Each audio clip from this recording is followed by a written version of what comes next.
10 seconds remaining. 5 seconds remaining.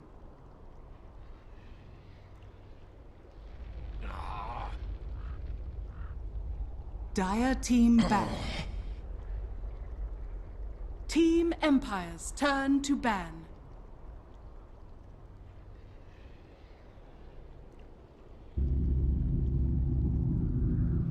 Dire team ban.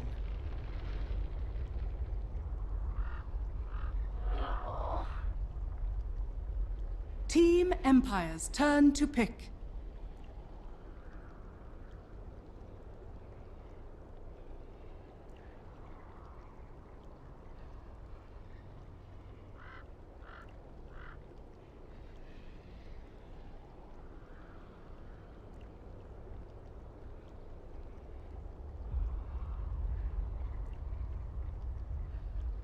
Ten seconds remaining. 5 seconds remaining. Dire team pick.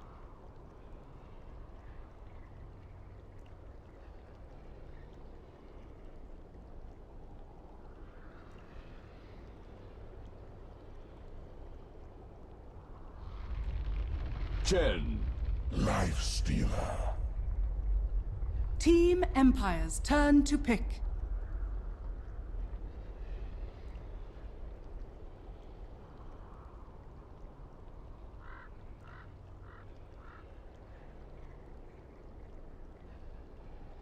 Enchantress. Team Empire's turn to ban.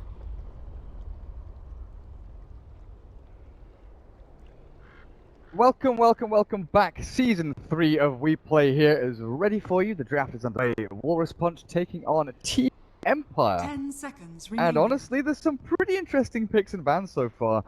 GIS 5 squads, seconds a little bit of a remaining. change for Screen's team. We did have an announcement the other day of their roster Reserve being time. Nico Baby, Black, and Minot with Green. But it looks like he's picked up Miposhka, Barash, and a couple of other lads to get themselves back into WePlay Season Stage. Team Empire, though, no changes for them as the CIS squads are shuffling just a tiny bit. Co-caster for this game, Heen. Now, what on earth do you think about these picks, honestly? Well, I thought the draft was starting off pretty Dire standard, but team then back. the Lifestealer pick came through, and I'm not sure what that was about. It was like an insta pick too. I'm not sure if you noticed. Empire first pick Vengeful, and they insta responded with Chen Lifestealer. Chen obviously a really strong hero despite the nerf. 10 Renerf he got to seconds his remaining. Ags.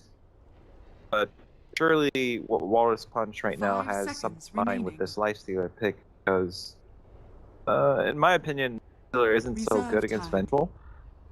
Because he's like a single target carry that Vengeful swaps someone, like then he has to wait another full 10 seconds for his like rage or open wounds cooldown to come off cooldown.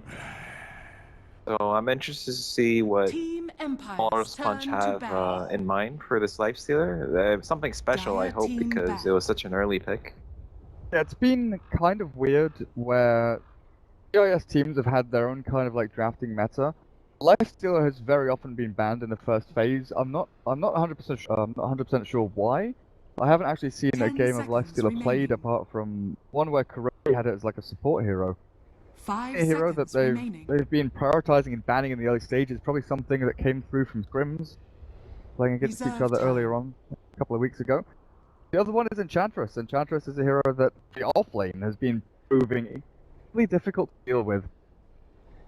That's without even talking about, her support aspects. Able to jungle, go onto the mid lane and control lanes, kind of like a bounty hunter does. The aggressive zoning, the kind of harass potential you get from an Enchantress roaming around, it can be rough to handle. And then you add in the fact she's against Chen, right? Yeah. I think Enchantress generally counters Chen at early stage of this game when Chen doesn't have as many creeps. When Chen has like 4 creeps, he has like the double heal from mech and heal. Taking 1 creep isn't such a big deal, but early on, getting 1 out of 2 creeps stolen, or even like your only creep stolen, is a pretty big deal. Maybe Lifestealer Yeah, sure. If Lifesteal is like, Dire as team pick. said, we don't know exactly why Lifesteal is being picked. Possibly, Enchantress is gonna steal the creep that Lifestealer goes on and make it hard for Lifestealer to fully utilize the survivability aspect of the spell. End up doing with it. Oracle, AA, Witch Doctor, Gyro. 10 seconds Now, remaining. There's heroes like Tusk still out there that could be picked up by either one of 5 the teams. seconds remaining. Tusk has seen a little less play in the offlane and more time as a support. Team Empire's turn Like to both pick. teams going to skip over him and go for Dire Shadow team Shaman, pick. and then Earth Spirit as their instant responses to each other. And again, I'm looking at Team Empire and kind of wondering actually, it's going to be one roll Vengeful Spirits as a support? Is it going to be offlane Enchantress, offlane Earth Spirit? There's lots of opportunities here for them to kind of mix things up. Play heroes in different, but I kind of feel like it's going to be support Earth Spirit, Venge, offlane Enchantress, and then they have, you know, a little 10 more seconds remaining. firepower between their one roll and safe lane heroes. Can't get the 5 Invoker, they can't get the seconds DP remaining. for resolution. Still guys out there like a Queen of Pain though for them, but Walrus Punch are the ones Reserve with the fourth time. pick. Right now, probably looking for their offlaner as they have safe lane Lifestealer. They've got their two supports. They kind of want to wait and see what your mid matchup's going to be, right? Possible. Yeah, for sure. Yeah, the two really popular heroes, Invoker, OD hasn't been picked yet, but Invoker DP being banned out. I think teams are sort of trying to get the upper hand in the mid matchup. 10 seconds remaining. Right now, I notice Empire don't really have great AoE. 5 seconds remaining. Earth Spirit is, I mean, he sort of has AoE, but it's damage over time spell, and Team Empire's he's gonna turn not to have pick. like that high levels. Probably being a support. That Luna pick, I think, that Lifestealer being an offlane. Okay. You're not going to run the mid Lifestealer really, are you? So I think you're nail on the head. Offlane Lifestealer, get the boot up, run yourself around. Interesting choice. I mean, I guess with the rage you can get away from Vendor, 10 seconds stop the Earth remaining. Spirit from really being too annoying. How that works out. 5 Team Empire, seconds remaining. what have you got up your Spirit Enchantress? Like you're saying, lots of single target, lack of AoE. Reserve time. Necessarily need AoE if you can get that numbers advantage and get the like instant off with a little more nuke damage. You know, your Lena, Templar Assassin, something like that has. I kind of want minus armor here, to be honest. Minus armor, a bit of wave clear to deal with Chen is always good. Sideblade, you can do that. But if you've got Revenge, got good physical damage sources, you're against a Lifestealer who has Rage. Minus armor is great up against that. Luna, obviously, AG hero, can carry through the good armor value she has, but it's also the fact that Chen likes to go for the Vlads, gets the creeps with the auras, being able to kind of that and fight up against the early stages. Something along those lines could work out, but they're taking their sweet time, I think.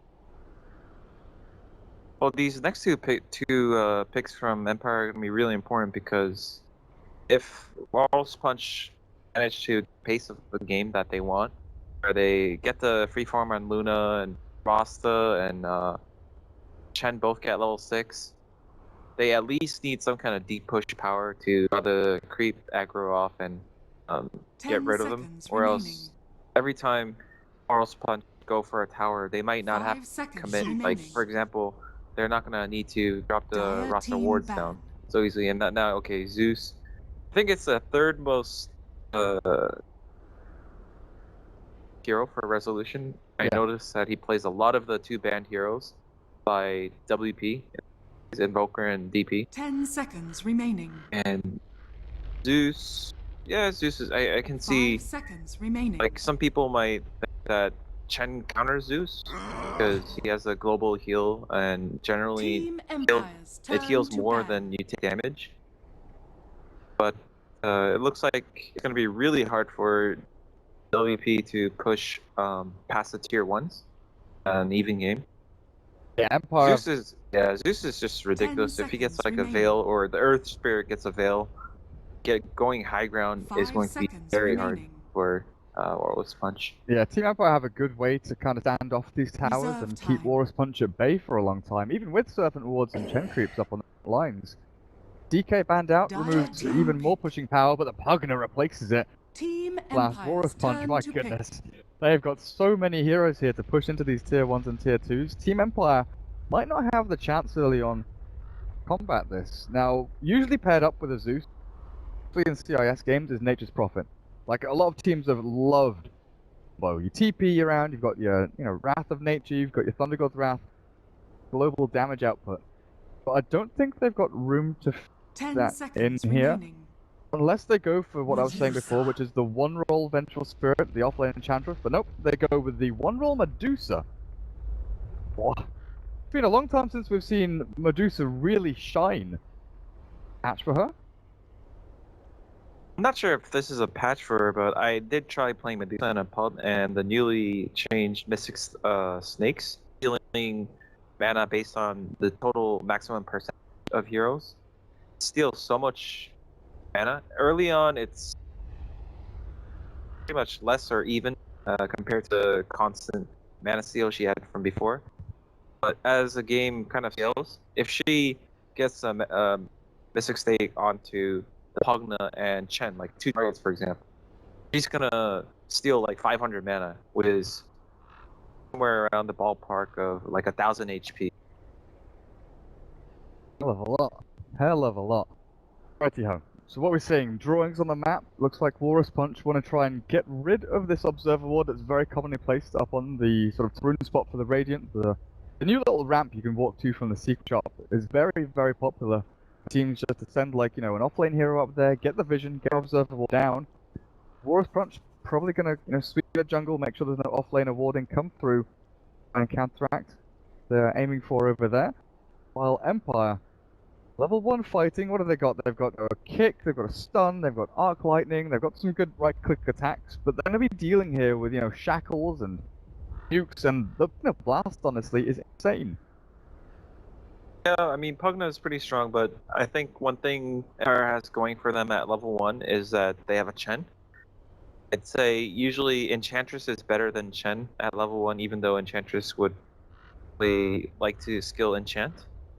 She has such ridiculous movement speed, and she's an offlaner in this, so she's gonna have more items. Go. Something Screen used to love doing was like throw tri-lanes with Pugna and throwing like Chen down there as well, but it looks like the way this is going to be going is Pugna mid. Go, heads down towards bottom lane. They've already TP'd up very quickly up the top.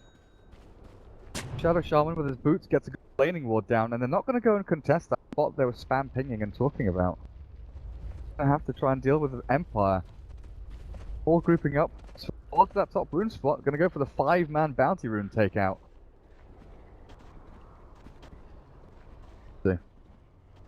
Lunar Blessing level 1. Oh, Shadow Shaman. You're in trouble. So dead. Oh, buddy. What's done? He's getting body blocked by Havos. Roll out of Earth Spirit's not gonna land, and they've got the snake though. Attack damage should be good enough with the Enchantress taking that first blood, but the tiny little spear being thrown out. Now, I expected Walrus Punch to go as, a big pack of heroes to contest that spot. Going as a lone Shadow Shaman. That's not the play. 30 seconds. I think it was way too greedy from the Shadow Shaman to get both the lane ward and walk there. It would have been too late. I mean, if that pull, the jungle that they kept pinging before the game started was so important, their best bet would have been probably to TP to the mid tier 1. Yeah, going to the top and laning, putting a lane ward, and then going is way too late. That's the thing though, like he only had a sentry, there was no obs ward for him there as Aloha Dantos gets the bounty at bot. There's double bounty here for Empire, but they will lose their Medusa. The Nether Blast and Open Wounds really allows them to secure that kill, so it's a decent little trade-off there actually. 2 heroes share the golden experience. Look at that, 213 gold for the life stealer. Yeah, the Lifestealer got it, and with the cheaper boots, you can buy boots on the first wave. Nice. Good stuff. Now, lanes, how do they actually pan out? Earth Spirit and Enchantress up at top. So it looks like Earth Spirit's going to be getting a fair amount of levels up here, actually, while Havos will be able to zone out the support, give a good 1v1 for the Earth Spirit. Mid lane is going to be a straight 1v1. Resolution Zeus against Barash on the Pugna. Green's Chen. Wait a second. The medium camp here, is it blocked by that observer ward. They're going crazy. No, that observer ward shouldn't block it. I think, yeah, Shadow Shaman just body blocked it. Yeah, he's body blocking it right now. Oh, not that camp there. Not the one with the Shadow Shaman. He's dead. Oh. I mean the one like above the rune spot or above top rune spot. On. Like I didn't see anyone go in there and do anything to it. Havost was over towards his camp. Interesting. I still have to go and check like a few of the hitboxes I'm a little bit off on. That's interesting because when I first saw that observer ward, I thought I that's got a bit confused weird. because when you talked about the camp, I think it was Havost pinged it and I missed for your ping. But yeah, that ward at Rune is pretty interesting. I didn't know it blocks. It seems to block it. I don't think Chen would intentionally block it 2 times in a row. Poor little thing. No camps from creeps from that camp anyway. Bottom lane, Lifestealer. He does not have boots. Saved up 620 gold, just tangoing away. I guess you could look to maybe get an Iron Talon, and then you can farm safely over towards the camp that's, you know, pure lane. But there's a center. A Radiant have already dewarded that one out. But he's going to get another bounty rune here, actually. To level 3. Another chunk of gold. 700 gold already on this offlane Lifestealer. He's having a cracking time. Sort of the same. It's a mirror matchup where both offlaners are capable of jungling. Stealer does have that sentry, so he's gonna attempt to deward. He pinged exactly where the ward was, but he didn't. Go up at top. Shadow Shaman caught again with the shackles back. He's going to put himself in a spot where, sure, you've trapped the Earth Spirit and can probably kill him off. To neutrals, Fairy Fire's there. Oh, he's getting close. He's killed by one of the little kobolds. Oh, that's tragic for Walrus Punch. Dire's Lucky. bottom tower is under attack. Lifestealer doesn't feel so confident about the neutral spawn boxes. I think he has that sentry, free to deward, but He did go back to the Iron Talon as well. it's just interesting because he just picked up the Iron Talon, and you would assume that he really wants to have that camp open. He didn't even attempt it. Arash finally has his bottle. Oh goodness, up at top they've killed off the Luna. Catch the So dive up Fairy there Fire and they again. might even kill off Shadow Shaman. No, we're not going to dive in too far, Havost. Not living up to expectations there really, as they do give up. Back themselves away, but this dual lane is crushing the Luna Shadow Shaman. And then you look at the mid lane and it's dead even. There are a few more denies here for Barash, as you know, he's got good base damage, a lot better than the Zeus's 54. The Zeus is still trading farm. You know, Resolution's still getting a lot out of this lane. Well, for the first 4 minutes, Zeus against even the toughest laners usually yes because of his arc landing. We'll have to see how it. Zeus won't have as good, or what do you call it, rune control. So if Pugna, for example, manages to get an arcane rune or regen rune, like as he did now, we'll see gap in farm over time. Sentry, where's it gone? Well, he put it. Yeah, he put it on to the right. Oh, He dear. guessed wrong. It wasn't far off, honestly. It was pretty damn close to where it needed to be. Well, these neutral camps to the side of the ancients they have such weird spawn boxes. I think with the patch having been out for not so long, people aren't going to feel too confident about the. So far, phase boots up on the Enchantress, give that extra damage, and speed's pretty nice as well. Now, Havost has been given this lane alone a little bit now, actually. No fear, just wandering himself back in. Try and kill off this Luna once more, and with the phase boots right damage, with the Orb of Venom on the Earth Spirit, they've got plenty. Wild Wing Tornado, but the good thing is here, the Dire have vision. The Earth Spirit know exactly where he is. Lifestealer is actually hiding over to the side, waiting for Resolution to move far forward. Poor Lifestealer could go in with the open They're going to wounds. go on him. They've got to try. Try and Eat kill the off tree. Resolution, eat the tree, come through with the open wounds, and sucky, Pugna cancelled out. He doesn't have a blast actually, but the right click attack will be enough. Dire to kill off Resolution. This offlane duo on Dire's Empire top is tower is under owning attack. Luna or Shadow Shaman pretty good. You know, watching Havost play offlane and Phonic play Port is for someone who's followed Na'Vi for a long time, it's sort of Dire's weird. bottom tower You is just under think of attack. Havos as a carry and Phonic as offlaner. Yeah. But seeing Havos play this Enchantress so aggressively, He's actually, cool. it's pretty fitting. Good stun combo through her boast. Stick charges up. He's back up and running. Sproiking away, looking for the Luna, but she's got her ultimate up. She'll go for the Lucent Beam and now throw the ulti out. No, she won't. She's still thinking about this. Her boast is super quick with those phase boots, and no fear, TPing away. He's just gonna be able to make it before the Centaur slaps the ground. Oh boy, Empire getting out by the skin of their teeth. Honestly, there. That was really unfortunate because I think that rotation was on point. Oh wow, nice coordination. Yeah. I think Luna, if it were any other hero other than Enchantress, Luna would have tried to get that ult into Lucent Beam Dire's top tower combo is off, under but attack. because it was Enchantress, he was kind of paranoid that she's gonna outrun and waste ult. Especially with phase boots too. You often don't see phase boots on. So fast, like 380 movement speed plus the phase. Radiant's Bit of, middle tower is under Bit of attack. move speed, pretty intense. But yeah, going back to your point, I Dire's mean, bottom tower Havos is under started attack. off like he played offlane for Na'Vi back in the day. You know, his Weaver and stuff like that was pretty intense. But yeah, he was known as a Dire's carry top player, just playing tower is under gyrocopter and things attack. like that. Sonic, back on Empire, he was known as the bloke who played Clinks against Darkseer. He was intense offlaner. Things up. I think Empire needed it. They needed a little bit of a change of pace. Bringing a low dance down to this carry role has definitely worked pretty well for them. His Radiant's Sven has middle been tower is very, under very good, attack. getting farm he needs at the right times. His teamwork has definitely been on point. Like going from support player to carry player, have this sort of innate understanding of what needs to be done, what time. And you don't have the kind of bullheaded ego rush that, you know, a lot of carry players seem to have where I'm going to go in, I'm going to kill him, I can outplay, I've outfarmed him. I'm going to win this one out. Alohadan's a little more calm, collected. To have a good head on his steady shoulders. But up top, 10 creeps getting taken out by by Enchantress, stealing them away and trying to juke and drive them around. At the moment in time, Walrus Punch, they have very, very little CS on this lane in comparison to a Medusa, who, by all rights, is free farming this bottom lane. Well, the lifestealer on bottom is. Well, we didn't really talk about it. What was gonna happen with the lifestealer, but he's basically gonna be a safe offlaner. Dire's top Not gonna tower die is much under or at all. attack. Obviously, he can't really lane against the mid.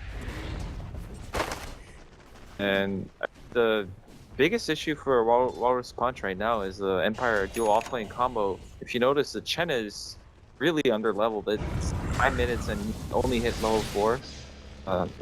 Maybe 1 or 2 camps ago. Dire's top tower Now they has lost been their denied. tier 1 with a Dire's semi middle tri tower lane. is under attack. They're gonna try for this Enchantress skill, but I'm not sure if they have the lockdown. Oh man, she's got drums and It's so phase. fast. Look at the movement speed. Oh my goodness, she just turns around and blasts down the Luna with a Hadouken from the Satyr.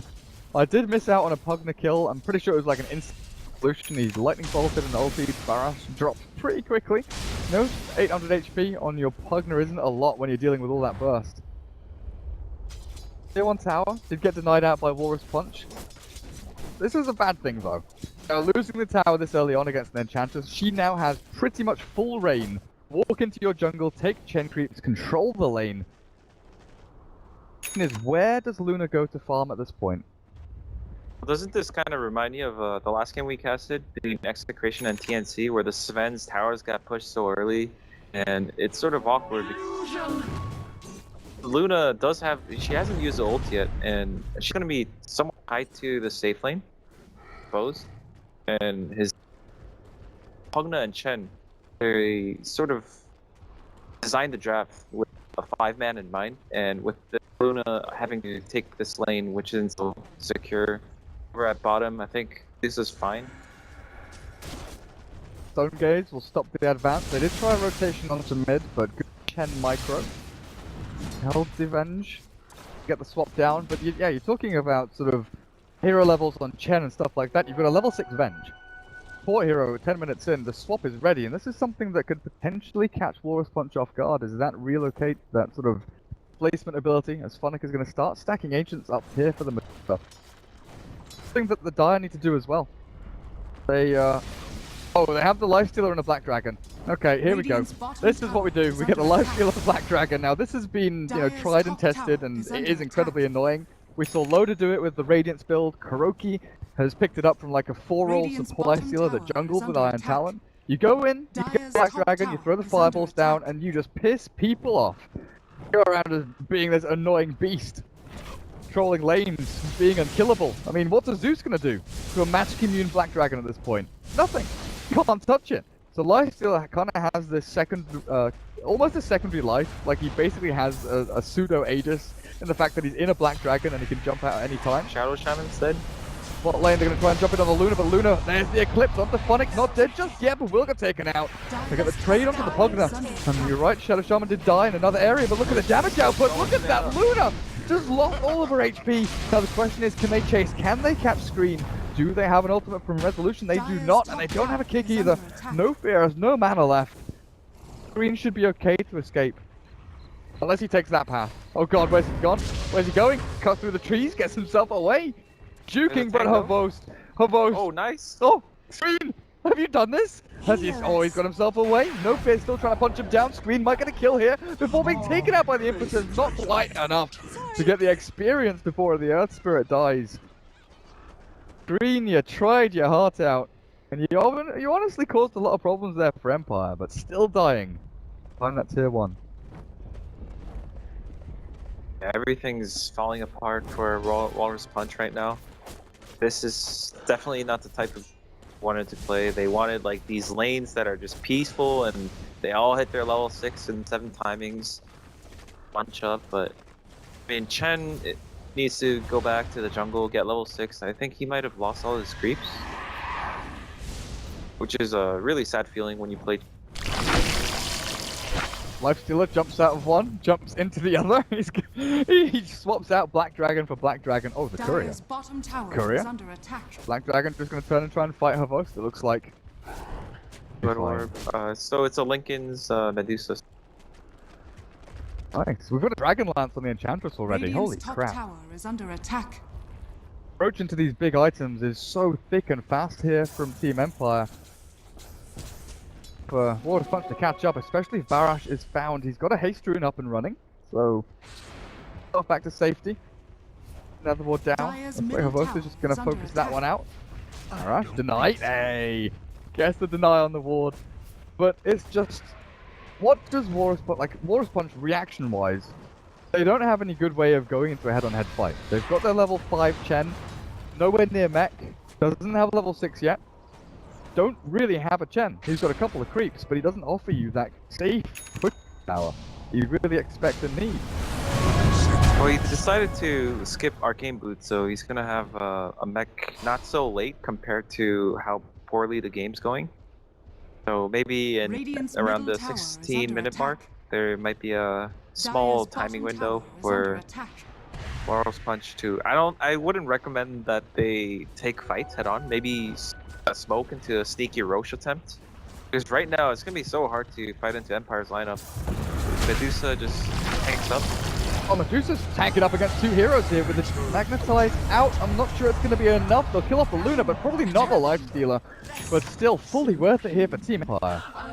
Alohadan just stood his ground against the Black Dragon, killed the dragon. Good old little combo from Mr. Earth Spirit.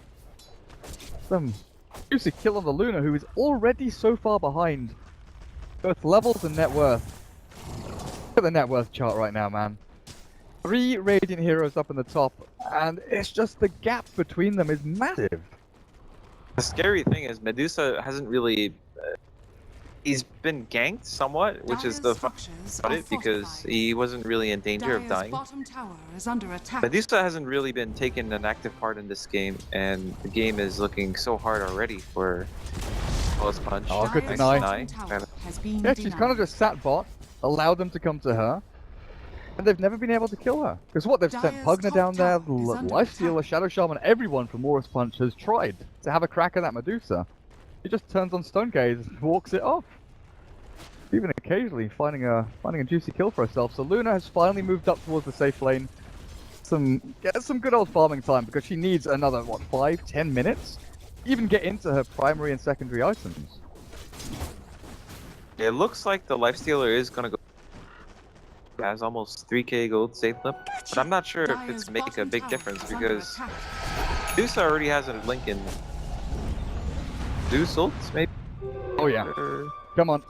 Zap him down. Oh, he doesn't have mana. He needs to bottle up. And he's jumping into the creep. Yeah, he got onto the creep. Good move.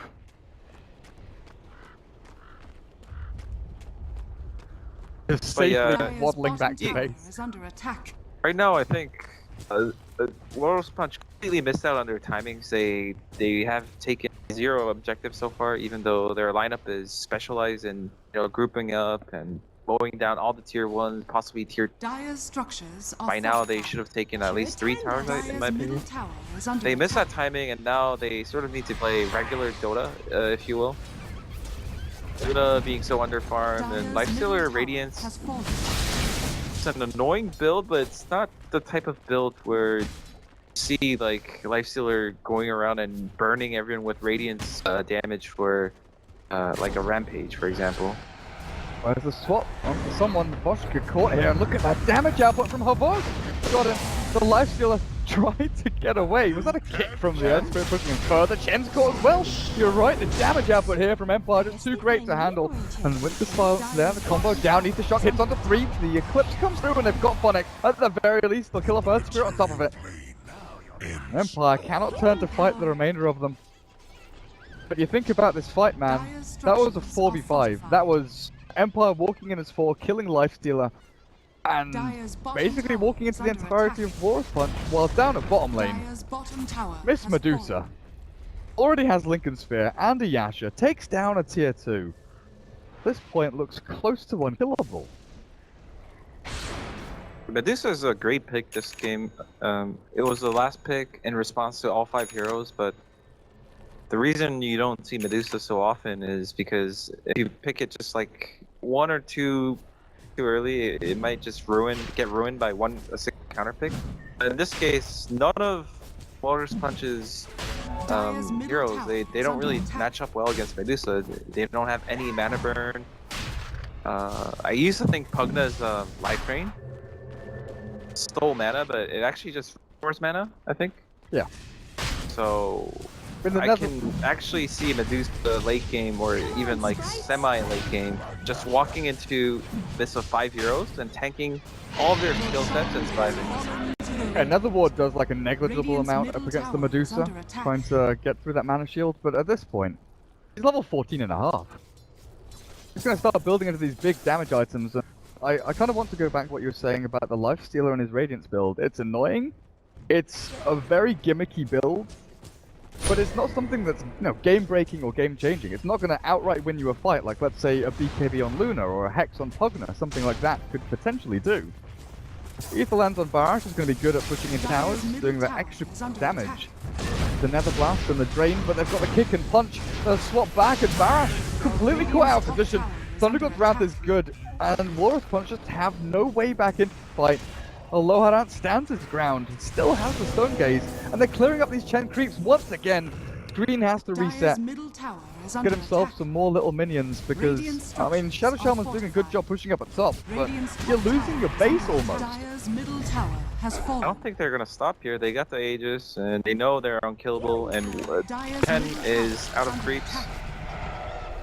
Now Lifestealer too, he's in the same boat as Chen. He doesn't really have that creep to rely on. Even if he did, he doesn't even have that Radiance.